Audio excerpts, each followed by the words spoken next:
అధ్యక్ష నేను యాక్చువల్గా మీరు స్పీకర్గా ఎన్నికైన రోజు ఆ సీట్లో కూర్చున్న రోజు నేను ఒక మాట చెప్పిన అధ్యక్ష. గతంలో నేను శాసనసభ్యునిగా ఉన్నప్పుడు పోయినసారి మాకు అడుగడుగున అడ్డంకులు సృష్టించిండ్రు, మాట్లాడే అవకాశం ఇవ్వలేదు, సమస్యల గురించి మాట్లాడే అవకాశం ఇవ్వలేదు.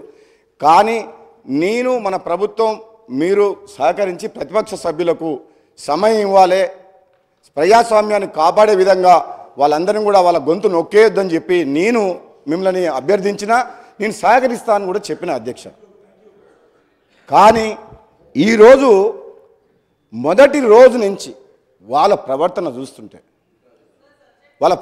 చూస్తుంటే వాళ్ళ మాట్లాడే విధానం గవర్నర్ ప్రసంగం మీద కూడా చూస్తుంటే ఎంత అధికారంలో పర్మనెంట్గా ఇక్కడనే ఉంటాం అనుకున్న వాళ్ళు ప్రజలు ఇచ్చిన షాక్ ట్రీట్మెంట్తో అక్కడికి పోయిన తర్వాత మతి భ్రమించి ఫ్రస్ట్రేషన్లో ఏం మాట్లాడుతారో అర్థమవుతలేదు అధ్యక్ష.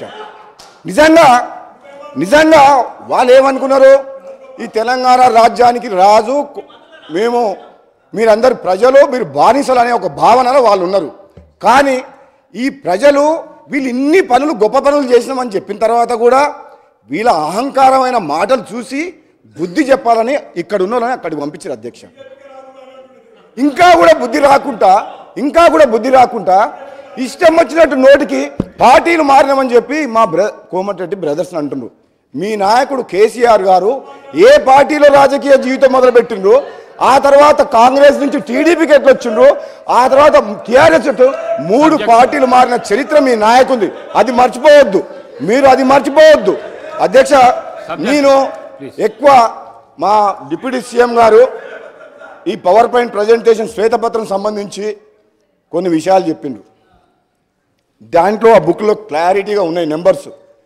గత 10 సంవత్సరాలలో వీళ్ళు చేసిన విధ్వంసం వల్ల ఈ విద్యుత్ సంస్థలు ఎట్లా నష్టాలకు పోయినాయి అని చెప్పి శ్వేతపత్రంలో చాలా డీటెయిల్గా ఉన్నది.